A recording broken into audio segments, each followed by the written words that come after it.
This is Booked on Rock. I'm Eric Senich. Our guest this episode, John M. Borack, author of The Beatles 100, 100 Pivotal Moments in Beatles History. Was John Lennon meeting Paul McCartney more significant than John Lennon meeting Yoko Ono? Rubber Soul or Revolver? Which Wings album was Paul McCartney's solo pinnacle? In 100 brief chapters, John M. Borack discusses and ranks the greatest moments in Beatles history. An avid Fab Four fan since childhood and a music journalist for more than 35 years, Borack has created a book to agree with and disagree with, and one that is sure to spark conversations. A love letter to the greatest rock band of all time. The Beatles 100 is a book for Beatles buffs and casual fans alike. John M. Borack is a veteran music journalist who currently serves as a contributing editor at Goldmine Magazine, a monthly music collector's periodical. Borack is the author of 3 books: 2008's Shake Some Action, The Ultimate Power Pop Guide, 2010's John Lennon, Life is What Happens, and 2018's Shake Some Action 2.0, a guide to the 200 greatest power pop albums, 1970 to 2017. He's also contributed to the Trouser Press Guide to 90s Rock and Go All the Way, a literary appreciation of power pop. He lives in Orange County, California, with his wife, 2 children, 2 dogs, and a constantly growing LP and CD collection. To hear a playlist of the music discussed in this episode, just head over to the show notes page. John, thanks so much for being on the podcast. Oh, it's my pleasure. Great to be here.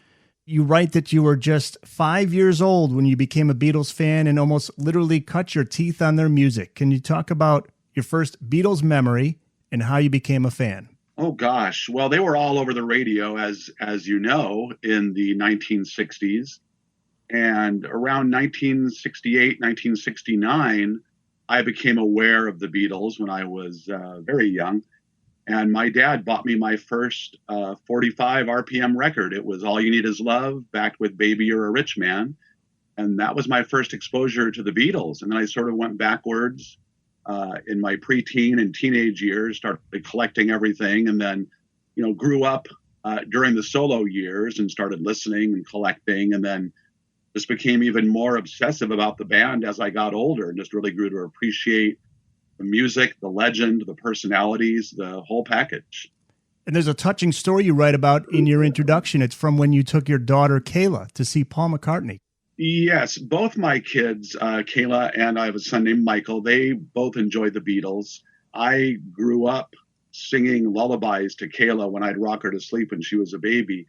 I remember singing her And I Love Her, for example, when she was tiny.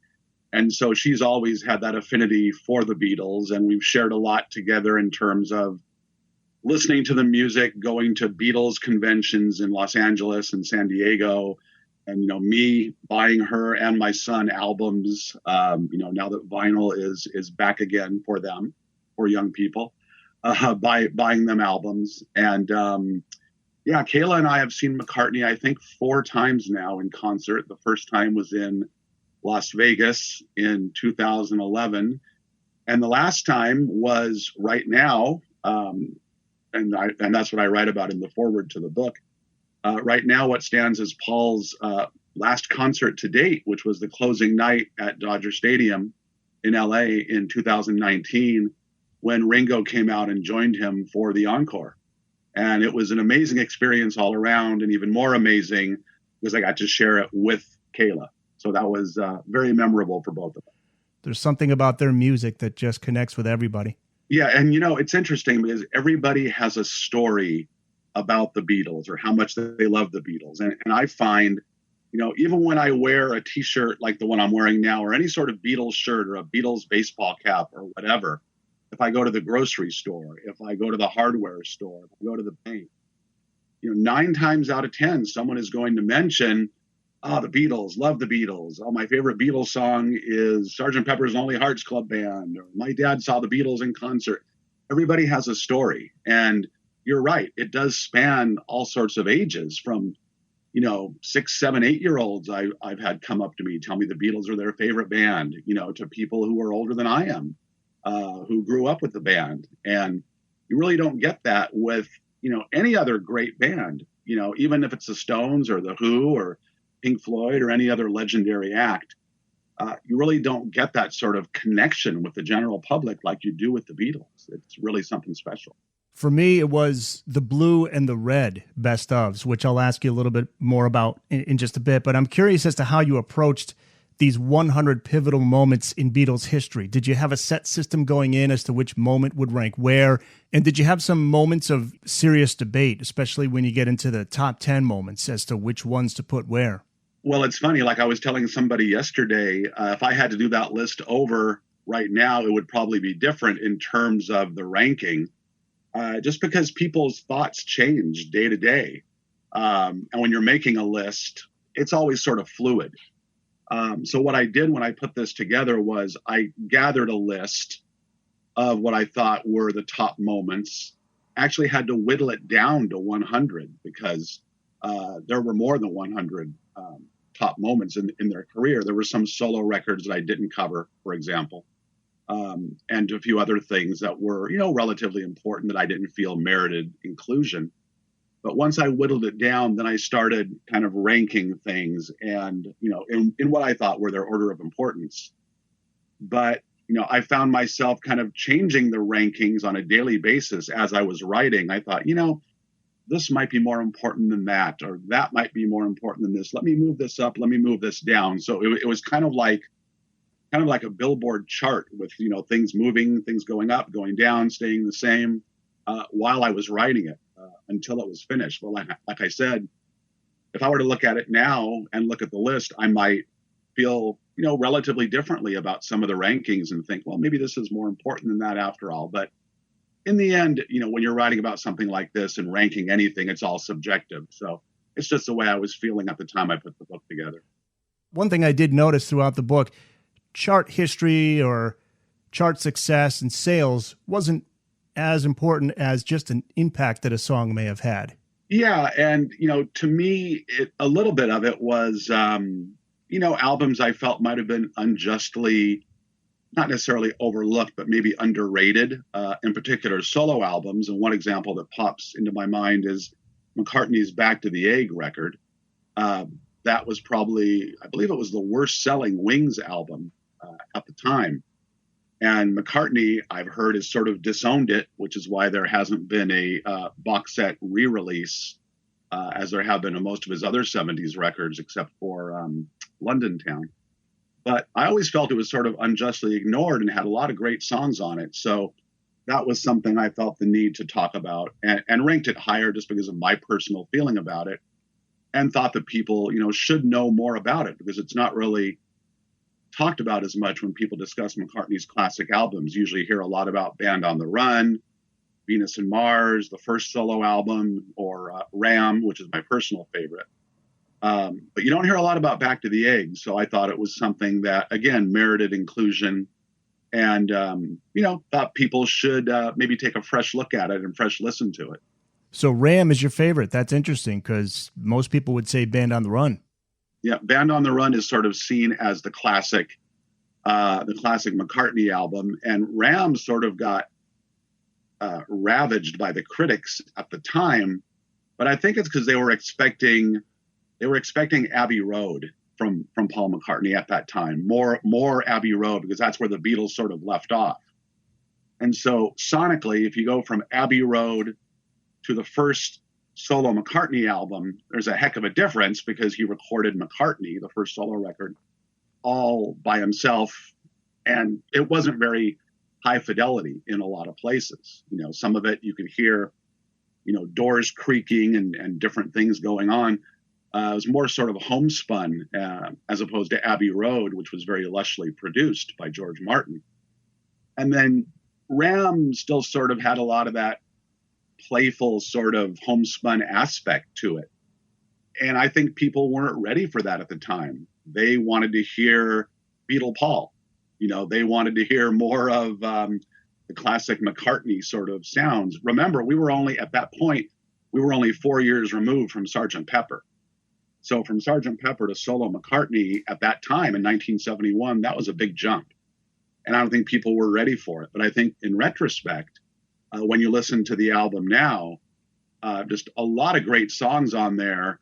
and some of his best ever vocal performances, something like Monkberry Moon Delight, where he's just screaming his guts out. No one else can sing like that. And, no one else can go from the screaming sort of Little Richard influenced Paul McCartney to the, crooning balladeer who did Yesterday, quite like Paul. And Ram is really a tour de force, I think. And sort of an underrated aspect of that album, I think, is Linda's contribution. And a lot of people think she didn't really contribute much, but just her being right alongside Paul while he was doing what he was doing, that helped him to create. And some of her harmonies, I think I discuss in the book, Paul was really fond of her harmonies. He thought they had that sort of 60s New York girl group vibe to them. And that's the music she grew up on. And they really add a lot to Ram. I don't know how much she actually wrote or co-wrote some of the songs. She's credited with co-writing about half of them on Ram. I'm not sure how much of that she actually did, but, she played a role in the creation of that album, and it was a very important role. And, I think it's a wonderful record. From what I recall, Paul was pleasantly surprised by her vocals. I don't think he expected it to work out as well as it did, because she was somewhat green as a musician. Yeah, she was definitely not a musician. She was a photographer. That was what she was doing when she met Paul. And he sort of had to train her how to sing, how to play the keyboards, how to do what she needed to do within a band setting. And, she wasn't the greatest musician and wasn't the greatest singer, but what she did worked well within the context of what Paul wanted her to do. Uncle Albert, Admiral Halsey, is the biggest hit single off of that album. That was number one, I think. Yeah, that's a wonderful record. And, I think part of the reason that might have connected with people was because it was sort of similar to side 2 of Abbey Road. When you think about it, you had the medley on side 2 of Abbey Road, the songs kind of stitched together. And Paul's always been kind of good at doing that, and sort of, and on Uncle Albert, Admiral Halsey, he does that. He stitches 3 different portions together and coalesces them into one song. And I think that's why that really struck a chord with the record buying public at the time. Well, I don't want to give away the number one. Actually, the top 10, we're going to leave the listeners in suspense on that. But I want to get to some of the ones down at the bottom of the list, and we'll talk about Moment 100 is the Ruddles' parody, The Fab Four. Conceived and created by Monty Python's Eric Idle and Python associate Neil Innes, this was a satirical tribute to the Beatles. And you lead with a quote from George Harrison saying how much he loved the Ruddles. Were the other guys in the band fans? Well, George loved the Ruddles, and George also loved Monty Python, and he later went on to work with Monty Python, during the 70s and 80s as a film producer. And he was actually in the Ruddles movie. So George was a fan. I think there are some quotes from Ringo and John saying they thought it was funny, they thought it was humorous, but I don't know if they ever really went on the record and discussed it too much. There's been rumblings that Paul didn't think it was funny because he didn't come off too well in the film. But I'm sure now, 40 years after the fact or whatever it is, I'm sure he can take it in the spirit in which it was intended, which was a loving parody. The Ruddles album, well, there's a couple of them, but in particular, the first one, which was basically the soundtrack to the TV film, with some additional songs thrown in. If you listen to those songs, it's a great record on its own. I mean, it's obviously a parody of the Beatles, but it's still a great record that stands on its own as an excellent sort of power pop influenced album. Songs like I Must Be in Love, really kind of take that early Beatles vibe and display it proudly. And it's a really cool record. It's one you can listen to over and over again and not get tired of it. George Harrison's ill-fated 1974 U.S. tour made the list at number 96. Can you talk about that tour and why you felt it was a pivotal moment in Beatles history? Well, George didn't tour very often. That's the number one reason. I mean, there were only, I believe, 2 tours that he undertook after the Beatles broke up, and one was only in Japan. And that was in 1991, I think, when he went out there with Eric Clapton and toured. And there was an album that was released from that tour. But 1974, that would have been really the first major U.S. tour by any Beatle as a solo act.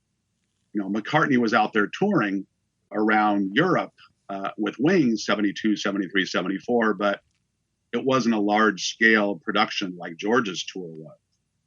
And so that's why I feel it's an important moment in Beatles history. And unfortunately, it was not a great tour for George. His voice was wiped out. There were some reported substance abuse issues he was going through. He was going through marital issues with his wife at the time, Patty. And, he changed the arrangements to a lot of the songs he was doing. He did a couple of Beatles songs. He did In My Life, which is interesting because I was just listening to that on YouTube the other day. There's a clip of a live gig from 1974 with him doing that.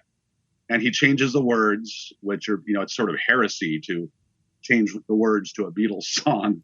And he changed the chorus to In My Life, I Love God More, which, regardless of what you think about that topic, it's sort of strange to change the words, and completely changed the arrangement. It was an interesting arrangement, but didn't really work because his vocals were so hoarse and just not, his voice was not in good shape.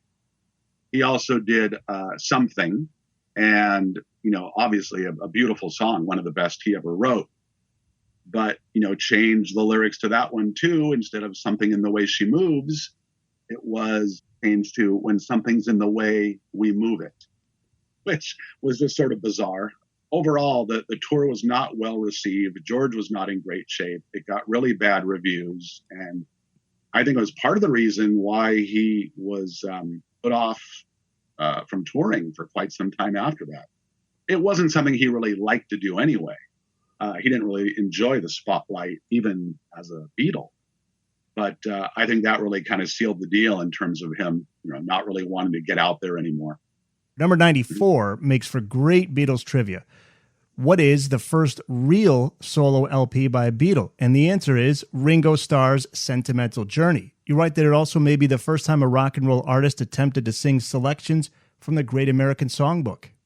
Yeah, it's funny because everyone, has been doing that in the past 15, 20 years or so. Rod Stewart did it, Barry Manilow, and countless other people. Of course, McCartney did it with his Kisses on the Bottom album, several years ago. But Ringo was, he was the first one.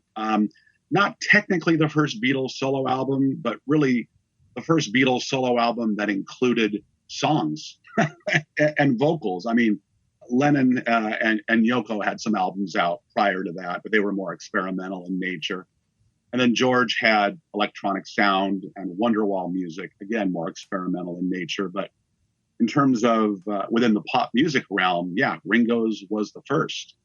And he was doing songs that, he said his mom and dad used to sing down at the pub. And they'd come home and he'd hear these songs and he always loved them. And so he thought he would do that as kind of a love letter to his mom and his stepdad, Harry. And then, of course, after that, the same year, I think, he released Bukus of Blues, which was a country record, which, Ringo's always loved country music, which is why you could hear him do a lot of country influenced stuff on the early Beatles records. He sang on the Beatles version of Act Naturally, of course, and Carl Perkins' Honey Don't. Trivia that a lot of people might not know, that Ringo was originally going to emigrate to America before he joined the Beatles. He wanted to come to Houston, Texas, because he wanted to be a cowboy. I didn't know that. Wow. Yeah, him and a buddy of his actually got the paperwork to do that. He said the paperwork was too involved and too confusing for him at the time, so he just let it go. But he's always loved country, and there were a lot of great Nashville players on Bukus of Blues, that was those were two of the first Beatles solo records in 1970. But Ringo sings the Great American Songbook, probably the last person you'd expect to do that, particularly in 1970, but he did it. And it's not a great record, obviously, but it's a fun record. It's still fun to listen to. Moment number 91 has to do with one of my earliest Beatles memories. I was talking about it earlier. This is pretty much how I was introduced to the Beatles. I remember as a kid seeing the Red album and the Blue album in my older brother's vinyl collection. The 62 to 66 best of, that's the Red. 67 to 70, that's the Blue. Those albums, I think, played a significant role in introducing their music to future generations, similar to, I think, of like the Eagles' best of. What a great place to start your Beatles journey. Oh, yeah. And, I was, I would have been 11 years old, almost 12 years old when those came out. So I snapped those up because I didn't have all of the original albums yet at that point. But yeah, like you said, a wonderful place to start. Pretty much everything you would need to start your Beatles collection. And just so many great songs, so many hits, and then a few songs that actually weren't singles, but were still sort of iconic Beatles numbers, and still fun to listen to. And the Beatles actually put that together, and I mentioned this in the book because there was a bootleg album that had come out, an unauthorized release, as they say, not long before that, called Alpha Omega. And I think it was being sold via mail order, and it had just random selection of Beatles tracks, and people were snapping that up. Capitol Records saw that and said, hey, we're really missing an opportunity here. So they shut down the bootleg operation that the record company was doing in selling the Alpha Omega album, and then decided to do 62 to 66 and 67 through 70. And those are, sort of iconic reissues, and they're still in print. So they've stood the test of time, even though there have been, several other Beatles compilations since then. Those are sort of the gold standard. Paul McCartney's collaborations with Elvis Costello, which I often forget about this. You rank that at number 85. This was a suggestion from Paul's manager at the time. This is back in 1987 to work with Elvis Costello. Yes, on what became the Flowers in the Dirt record, which I think is one of Paul's finest recorded moments of the 80s. He started off the 80s with the McCartney 2 solo record, which was, a lot of it was just sort of him goofing around in the studio. So a lot of people don't even consider that a real, quote unquote, McCartney release because he was just goofing off. Had a couple of great songs on there. Coming Up, which was a hit single, and Waterfalls, which is a beautiful ballad. Then he went on to do Tug of War with George Martin, and that was really well received and an excellent record. The next two, for me, didn't quite do it.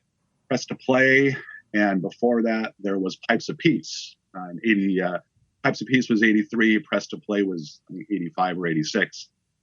I'm not a big fan of either of those records, so yeah. Anyway, and then he sort of took a break after that, wrote with Elvis Costello, and then came back in 89 with Flowers in the Dirt, and also toured for the first time in several years off of that record. And it contains, I think, some of the best songs he's ever done. My Brave Face was a wonderful single. That was a collaboration with Elvis. You Want Her Too sort of was reminiscent of that Lennon-McCartney push and pull, the nice guy and the cynical guy, back and forth. A very interesting track. Lots of really cool stuff on there. Didn't Paul co-write Veronica, Elvis Costello's hit single from 1989? He did. Yeah, they co-wrote several songs together. Some were released on Flowers in the Dirt. A couple made it on subsequent records that Paul released. And several made it on to Elvis Costello albums as well, including Veronica, which is a great song. If you listen to the demos that were officially released on the Flowers in the Dirt box set, the Archive Collection box set, just some wonderful, wonderful things in there as well. Some things that weren't released, one called 20 Fine Fingers and another one called Tommy's Coming Home, co-writes that never made it onto either of their albums. And, Paul actually at one point sent Elvis a note after the fact, years after the fact, saying, we should really get together and finish some of those songs that we never finished, but it just hasn't happened yet. Who knows if it will, but it was definitely a great collaboration and served both of them well. Elvis is one of my favorite artists too. I finally had a chance to see Elvis. He was at the Gathering of the Vibes concert here in Connecticut, in Bridgeport, Connecticut. Man, the guy looks and sounds exactly the same, puts on a great show. Yeah, he's amazing. I actually, in 2015, co-produced a tribute disc to Elvis Costello. Actually, it was a 3-disc set, 50 songs, called Beyond Belief, a tribute to Elvis Costello. And that came out on Spider Pop Records. And the cool thing about that is we were able to donate 100% of the proceeds from that record to charity. And that was the Mr. Holland's Opus Foundation, which provides musical instruments for children in underprivileged areas of the country. So we were able to donate almost $10,000 worth of instruments to a school down here in Southern California for use in the classroom. And we had 50 artists taking part in the tribute. Elvis heard the tribute. His entire band has heard the tribute. So that was pretty cool. Oh, that had to have been quite a thrill for you. How did he find out about it? Elvis, well, long story short, I was able to get a hold of Elvis's management to let them know we were doing this. And when they found out that the money was going to a worthy cause, they donated the use of Elvis's songs for the tribute. So we didn't have to pay any of the royalties to use the songs, which was very, very, very cool. The really cool thing was not only did Elvis contribute his tracks, but we got about a week out from going to production, and the label contacted me and said, John, we have Elvis's permission to use his tracks, but a lot of these songs are co-writes. So, for example, someone did Veronica, someone did So Like Candy, which were both songs that McCartney co-wrote. And so we had to go and try and get permission to use those songs. And I thought, oh, we're sunk, because McCartney's production company is going to charge us an arm and a leg, I'm sure, to use. And when our record label and Spider Pop contacted them, they were very gracious and said, oh, if it's going to Mr. Holland's Opus Foundation, we'll donate the use of Paul's songs. Just send us a copy of the CD. So that was very cool. Getting back to the list, moment number 83 is Ringo forming the All-Star Band. That's a tour that continues to this day, and Ringo has brought in quite a few musicians over the years. Greg Lake, Todd Rundgren, Peter Frampton, Joe Walsh, Steve Lukather of Toto, Greg Raleigh from the early Journey days. Many, many more. A simple concept, but a great move by Ringo, would you say? Oh, yeah. It's not only a night of Beatles songs, but, you get songs performed by those classic rockers, 1, 2, 3 songs from each, and they get to play their best known or best loved songs. Ringo gets to step out front and, sing his Beatles tunes, gets to drum on a few tunes. It really is a fun show. My daughter and I saw him in 2016 here in California with Steve Lukather and the singer from Men at Work, Colin Hay. Todd Rundgren was with him. And I'm a big Rundgren fan. I don't necessarily like all of Rundgren's material, but in that setting, he just came up and sang, Couldn't I Just Tell You, I think? Or no, he sang I Saw the Light and Hello, It's Me. And that was perfect, and then Ringo sang his songs, and Steve Lukather did Africa, the Toto tune, and it's just a wonderful, wonderful show. Just a lot of fun. You don't go expecting a high art. You just go to have a good time, and that's what you get with Ringo All-Star Band show. One of the oddest moments in Beatles history makes your book. The Butcher cover debacle, number 82. This gave the Capitol Records executives a heart attack when they first saw this. Can you talk about what's on the cover, why this particular photo was put on the cover? Well, it really depends who you talk to. I mean, George Harrison, I think I mentioned this in the book, thought it was a mistake from the beginning. And what's on the cover, and I'm looking at my copy right now, it's sitting over here.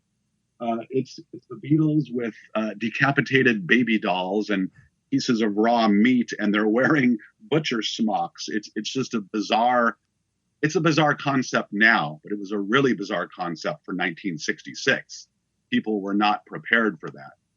And it was, the photographer, I believe it was Robert Whitaker. I don't have the book in front of me, but the photographer was trying to do a piece of conceptual art. And I think that's what it was. Rumors abounded that it was some sort of way the Beatles were talking about how Capitol Records in the U.S. butchered, quote unquote, the Beatles albums by cutting them up and dicing them up and making additional albums for the U.S. market. I don't know about that, but it was an experiment that definitely failed. And once people saw the cover, they were sort of horrified. A few of them did slip out, and then several other copies were pasted over with the cover that everybody knows from the Yesterday and Today album, which is the Beatles sitting around a trunk, a couple of moving trunks. But yeah, it was probably one of the first times the Beatles were seen as not golden, not infallible. And then not long after that was the John Lennon's comment, "The Beatles are bigger than Jesus." That was a whole different firestorm. But, over the years, things kind of get twisted and changed around. And who knows what it really was. But it was a bad idea. I think everyone can agree on that. And, I think George Harrison even mentioned during, around the time of the anthology releases in the mid-'90s, he said it was just a dumb idea. The Paul is Dead hoax at number 80. This is up there with the Dark Side of the Moon, Wizard of Oz urban legend.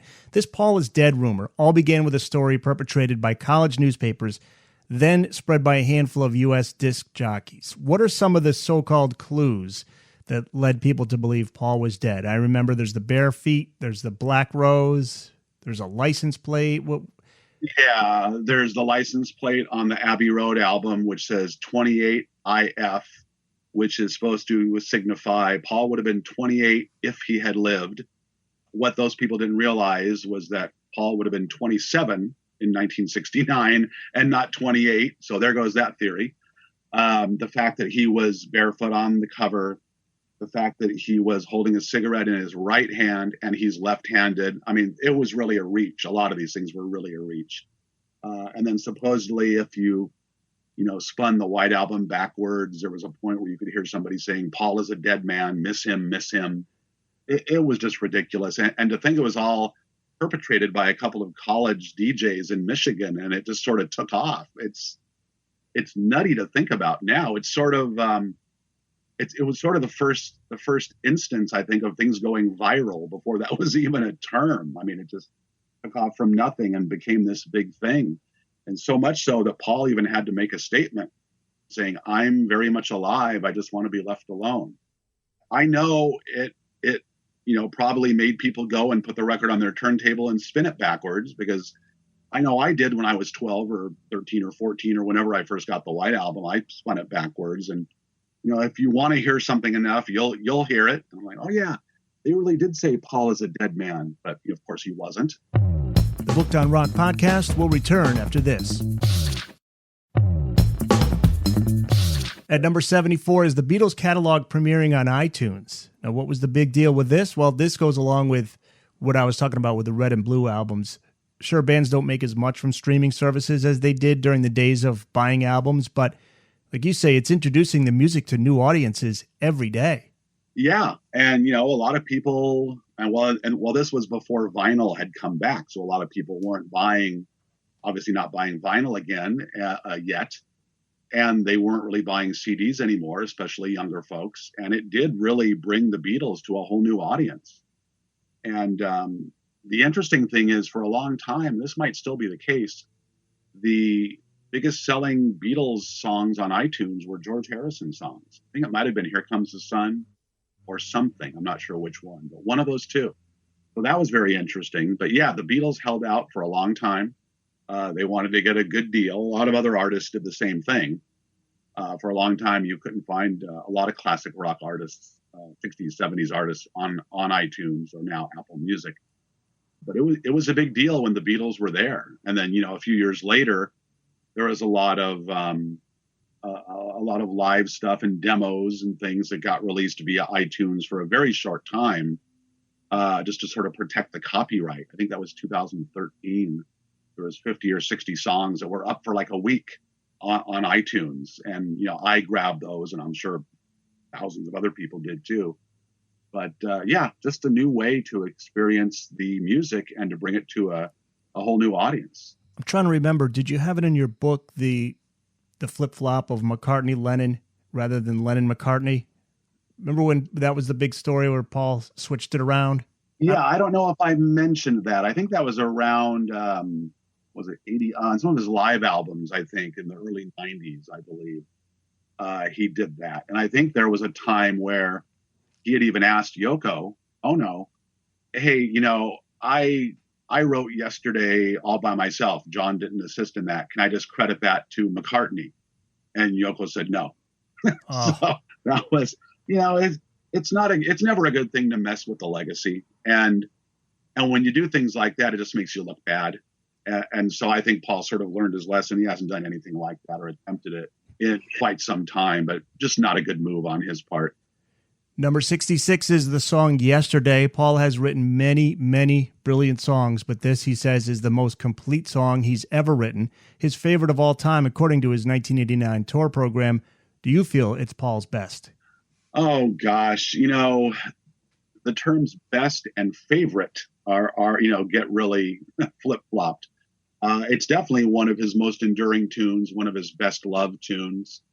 He goes back and forth now on whether that's his favorite or Here, There, and Everywhere is his favorite from Revolver. I actually just watched the McCartney 3-2-1 series on Hulu the other day, and he mentioned Here, There, and Everywhere as being maybe his favorite song, but he also said that Yesterday is up there as well because that one just sort of came to him in a dream, literally. He woke up from his dream and had this song, had the melody, and wrote it down, and then went around asking people. He asked George Martin, hey, this must be, and John Lennon, hey, this must be somebody else's song, right? I dreamt this. Whose song is this? And they both said, no, this is nobody else's song. I haven't heard anything like this before.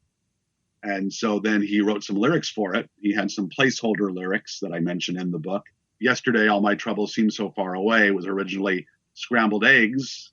Oh, my baby, how I love your legs. Those weren't going to be the finished lyrics. So then once he was convinced the melody he wrote was actually his melody, then he went ahead and wrote real lyrics. And yeah, definitely probably the Beatles' most covered tune. And, one that they did in concert in a couple of different ways. There's clips of them on YouTube with just Paul singing the song with an acoustic guitar, but there's also the entire group backing him with kind of a light sort of backing, including drums. And it's interesting because I play drums in a Beatles tribute band here in Southern California. We're called Let It Be. And sometimes when we perform the song, sometimes it'll just be the guitar, the acoustic guitar and the vocalist singing it. Other times it might be me and the rest of the band doing that light sort of backing. So we kind of change it up a little bit. There's also a clip where Paul sings it and then the band comes back out and John Lennon is being his usual sarcastic self. The audience is cheering and applauding Paul, and John comes back out and says, "Thank you, Ringo. That was wonderful." which I just find tremendously amusing still. It was really the first Paul McCartney solo track. There's no other Beatles appear on it. It's just Paul and a string section.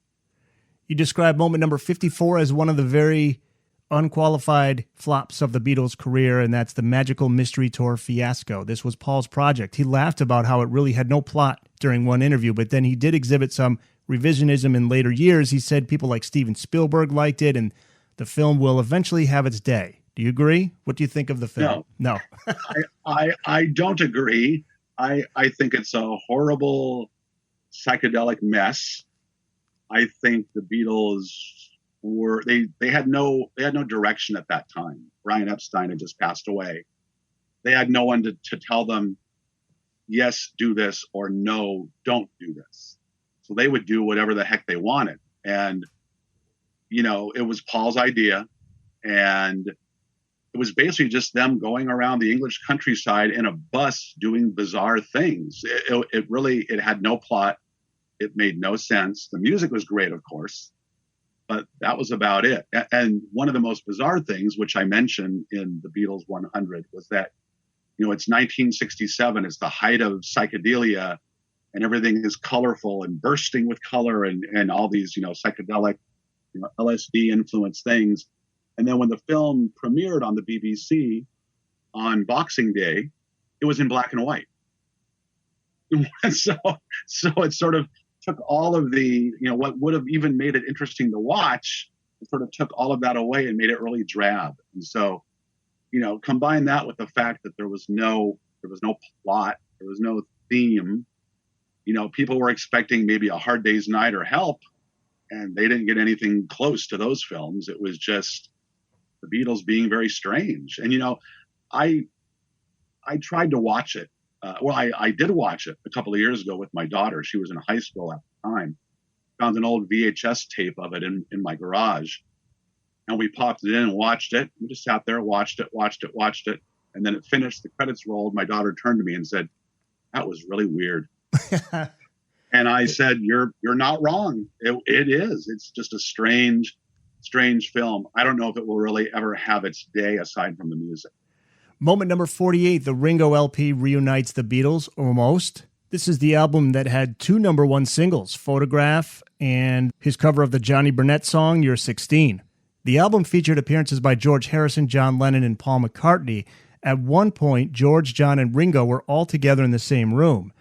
And I spoke with engineer Bill Schnee for the podcast recently. He mixed that album, and he talked about how Paul could have been there, but wasn't allowed in the country due to legal problems having to do with drugs. And I believe this had to do with his arrest in Scotland, but I'm not sure. But he said if Paul did show up, he's pretty sure there would have been a Beatles reunion.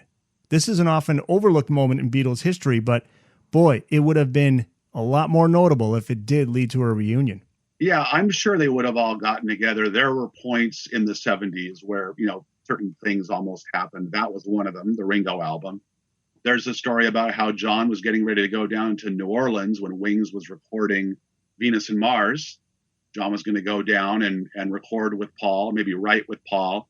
That was when he was on his break from Yoko, or with Yoko, and was with May Pang. But then he ended up getting back together with Yoko, and that whole thing, the whole let's write together with Paul just didn't happen. And then John went into his semi-retirement for 5 years. But, the Ringo album, yeah, it's a great record. And the fact that all four Beatles are on there in different configurations is pretty cool. One of my favorite tracks on there, aside from Photograph, which I think is one of the classic singles of the 1970s, just a great song, is the song that McCartney wrote for the record called 6 O'Clock, which you don't hear very many people talk about, because most people, when they discuss the Ringo record, they discuss the singles. They discuss Photograph. I think Oh My My was on there, which was another big hit. They also discussed the Lennon track, I'm the Greatest, which was the lead-off track. So those ones get talked about the most, but 6 O'Clock was a really beautiful tune that Paul wrote, and he sings on it, plays on it. And I think Linda is on there as well. Just a great song, and you don't hear too much about it. That could have been a single, could have been another single. And Ringo had some previous success too before that album, right? He had the number 4 single, It Don't Come Easy. He also had Back Off Boogaloo, which was a top 10 single in 1972. Funny story about It Don't Come Easy was, that was really the first huge hit of any of the solo Beatles. And who would have thought that Ringo, not being really much of a songwriter at the time, who would have thought he would have had the first big hit out of all the solo Beatles? When it did, John Lennon sent Ringo a telegram saying, "Congratulations, how dare you, please write me a hit song," which I thought was really cool. Yeah, look at all the big name guys he had on that album from 73. Not just his fellow bandmates in the Beatles. Garth Hudson from the band, Nicky Hopkins, Billy Preston, Robbie Robertson, Mark Bolan. Yeah, Mark Bolan from T-Rex. It was sort of like a recorded version of the All-Star Band before the All-Star Band even happened. Well, it's all the members of the band are in here. Rick Danko. Yeah. Levon Yeah, Helm, they play on a song that George wrote, because George was friends with them. He had hung out with them in, I think, 1969. And George wrote a song called Sunshine Life for Me, which is sort of a country-like hoedown. And that's the one that the band members play on. Well, numbers 44 and 43, they're standout moments for me personally. 44 is the formation of the Traveling Wilburys in 1988. I always loved that album, that first one. George Harrison, Tom Petty, Bob Dylan, Roy Orbison, and Jeff Lynne. That first album is so good. And as you write, this was where George once again experienced the joy of making music in a group setting. And all of that came out of George's work with Jeff Lynne on his 1987 album Cloud 9, which is moment number 43. Another one of my all-time favorite albums from the decade of the 80s.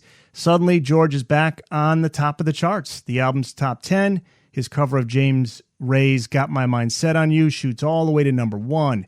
Devil's Radio, When We Was Fab is on there. The title track, This Is Love, all phenomenal singles. I love Just for Today, That's What It Takes, Someplace Else. Those are the non-singles on there. Where do you rank Cloud 9 among George's solo work?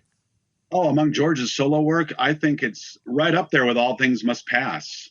Maybe just a tick below, but pretty close. George had sort of a fallow period in the mid-'70s, and then again, late '70s, early '80s, and then he took a 5-year break. I think Gone Troppo was released in '81 or '82, and then he didn't do anything for 5 years until he went back in the studio with Jeff Lynne and did Cloud 9. And just a wonderful record. Some really good songs on there. A lot of people complain about Jeff Lynne's production style, but it wasn't as overbearing on Cloud 9 as it has been on some of the other artists that Jeff Lynne produced in the '80s.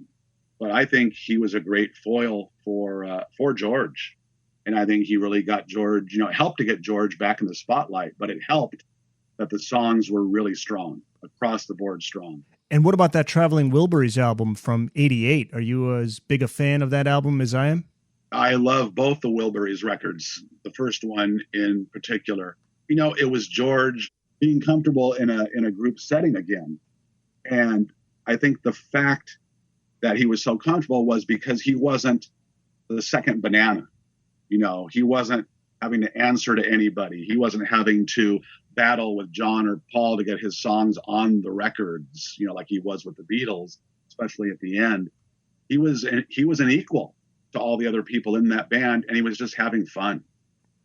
And, the way that whole thing came about was, I think George had written most of Handle with Care, or at least part of it. I was going to put it as a B-side to one of the Cloud 9 tracks. And I think he had recorded it with Jeff and maybe Tom Petty and a few of the other guys in the Wilburys. And the suits at Warner Brothers heard the song and said, this is too good to waste on a B-side. You guys should do some more stuff. And that's how the Traveling Wilburys came about. I got to give that second album a listen again. I felt the absence of Roy Orbison on that second one, but maybe I should go back and give it another try. I remember listening to it a few times, and I said, this doesn't have the magic of that first one. But you like that second one, huh? I like it. I don't like it as much as the first one because Roy is definitely missed. I mean, you listen to that song, Not Alone Anymore, and Roy's voice on there. Just like everything else that Roy Orbison touched, it was just magic. His voice is amazing. It was always amazing. But the second album has a really cool song in there called She's My Baby, which has always been one of my favorite Wilburys tracks. And then there's kind of a goofy song on there called the Wilbury Twist, which is a lot of fun. And there's some other stuff on there that's really good as well. Definitely worth a listen. But the first one, of course, was the tops. Number 41 is John Lennon claiming the Beatles are more popular than Jesus. We've heard the phrase, all press is good press, but this received some serious backlash. This was when the band was legitimately fearful for their safety, particularly in the southern states. Oh, yeah. People were, having Beatle record burning parties, and it was bad. And, the interesting thing is, and I don't remember the exact quotes, but I know I mentioned in the Beatles 100 in that chapter, some similar things were said a couple of years earlier by Paul McCartney and by Brian Epstein, about American religion and politics and not believing in Jesus and that sort of thing. And nothing happened. But for some reason, in 1966, this was a big deal. It struck a nerve, and it could have brought the band down. I think it definitely was a factor in getting them to stop touring. They were probably ready to stop anyway, but I think that just sort of sealed the deal. They didn't want to be out there and be fearful for their lives when they were on stage. These days, stadium concerts are nothing newsworthy, but the Beatles, as you write, basically invented the stadium concert, and you cite their record-setting New York Shea Stadium show in 1965 as moment number 34, 55,600 screaming fans. This is Beatlemania at its peak? Yeah, pretty much. I mean, it was the sound of young America going crazy. I mean, the Beatles couldn't even hear themselves. Similar to most of their concerts, between 64 and 66, but it was Beatlemania. It was craziness. It was, It was recorded. It came out, interestingly, not till 1967 as a television special. And as I mentioned in the chapter, the audio, the Beatles not hearing themselves made things so crazy. They were out of tune, they were off key, whatever. They actually went in the studio and re-recorded much of that concert for the film. And so what you hear, a lot of it is not the Beatles performing at Shea Stadium. You're seeing them perform at Shea Stadium, but parts were fixed later on in the studio.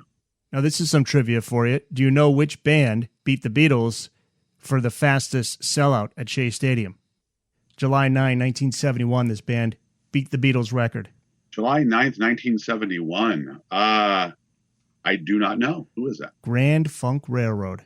No, that's funny. I was going to guess, honestly, Grand Funk Railroad.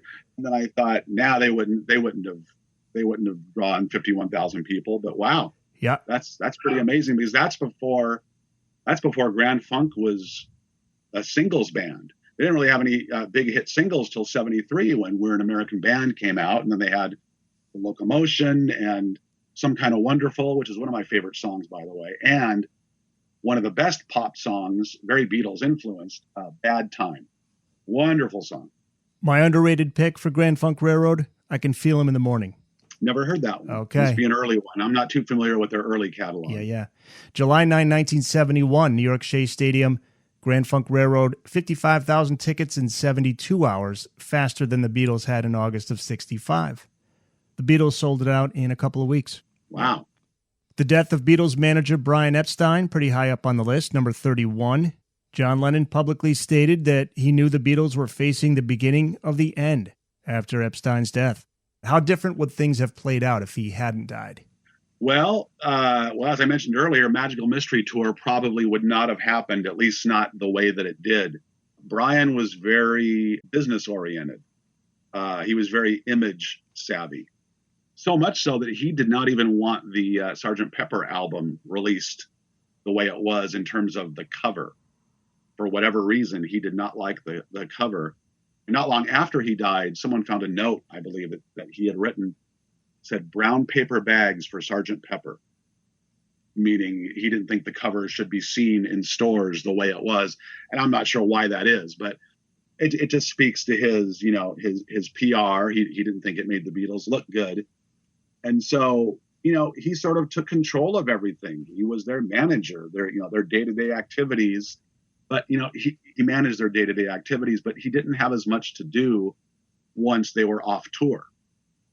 So I think he started feeling a little depressed about that, feeling they didn't need him as much. And he was a very sensitive gentleman. And I think that sort of led to his demise, unfortunately. And there were drug issues as well with Brian. But Paul tried to become the de facto leader after Brian's death. And John has said this as well in interviews. But, he said, John had said, you can't really lead us when we're going around in circles. And, they wouldn't have done that if Brian would have still been around. He would have, who knows what would have happened. They might have stayed together longer, because part of the reason they ended up splitting was due to the relationship with Alan Klein, who became their manager, or at least John, George, and Ringo's manager. Paul did not want him as the manager. He wanted his father-in-law, John Eastman. Well, Brian was still there. Who knows? Things might have been completely different. We'll never know. But he is certainly a central figure in the Beatles story. The double A-side single, Strawberry Fields Forever and Penny Lane, is way up on the list at number 24. There are many iconic Beatles songs. Why do these two particular songs play so high? Well, it was a whole new sound. It was a whole different Beatle. You had gone from 1964 singing "I Want to Hold Your Hand" and just being the "I love you, you love me" sort of typical beat group, AM radio guys, to this whole new psychedelic feeling, and nobody had done was really doing things like that yet. And to hear the Beatles do it, it was kind of the start of a new era, kind of helped kickstart the Summer of Love, and a lot of different sounds that took their cue from that record. And it's just an amazing achievement, both sides. It was basically, I look at it as John trying to outdo Paul and Paul trying to outdo John. And that might have been the last time that ever happened, because after that, John sort of lost interest, I think, due to his relationship with Yoko and his dalliance with drugs. He sort of let Paul take the helm of the band. But at that point, that rivalry, that really cool rivalry that they had as far as songwriters, was still there. And, those two songs are amazing achievements. The way they were produced, the way they were put together, they're just classics. Strawberry Fields, one of my top 5 Beatles songs. Just love it. Penny Lane's great too, but something about Strawberry Fields forever. Magical. Yeah, and it's, pretty much unlike anything anyone had ever heard before. Penny Lane was more of a sort of a strict pop song, but Strawberry Fields have this whole different sort of hazy vibe to it, and just the whole psychedelic feel that was a lot different from what people were used to hearing from anyone, but especially from the Beatles. As we get towards the top 10, John Lennon's Murder is number 13, an unspeakable tragedy, you write. What could have been for both John and the Beatles had he lived? Where were you when you heard the news? I was sitting in the kitchen at my parents' house. I was working on a college newspaper. It's one of those things where you remember every moment if you're a Beatles fan. I was sitting at the kitchen table working on a paper for my sociology class. We had a TV in our kitchen, and I had Monday Night Football on in the background. And that's, I think, how a lot of people first heard the news. Howard Cosell came on and broke the news.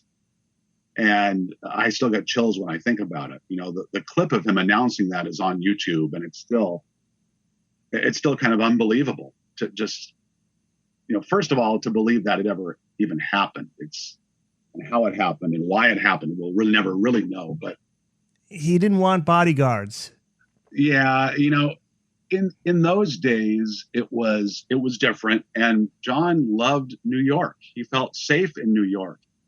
He even mentioned in one of his last interviews he could walk down the street and go and have a cup of espresso with Yoko at the local coffee shop and feel comfortable. So he didn't think there was anything to worry about.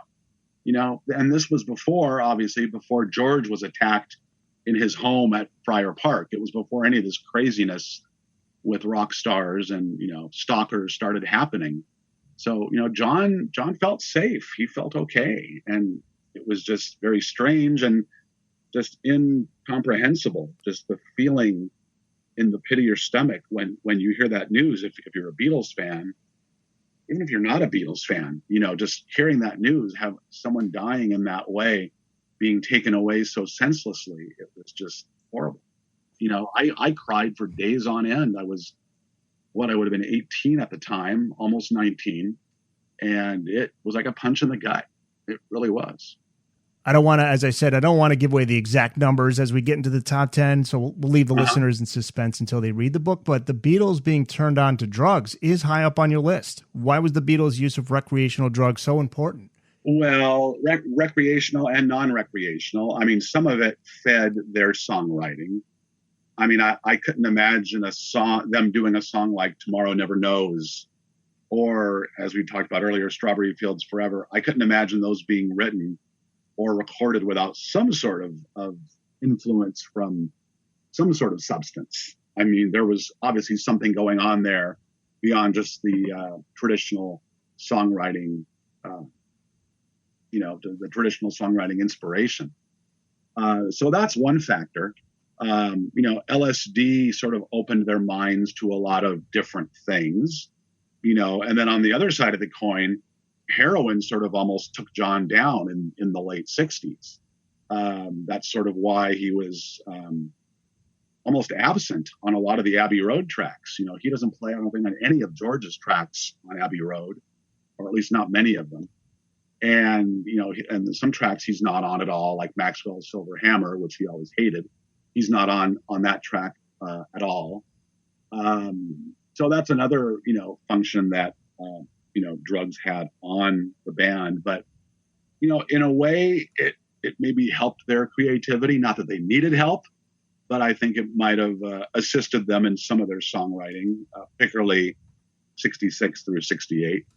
They always said they rarely, if ever, went to the studio high or recorded high. But songwriting, I think that was a different matter.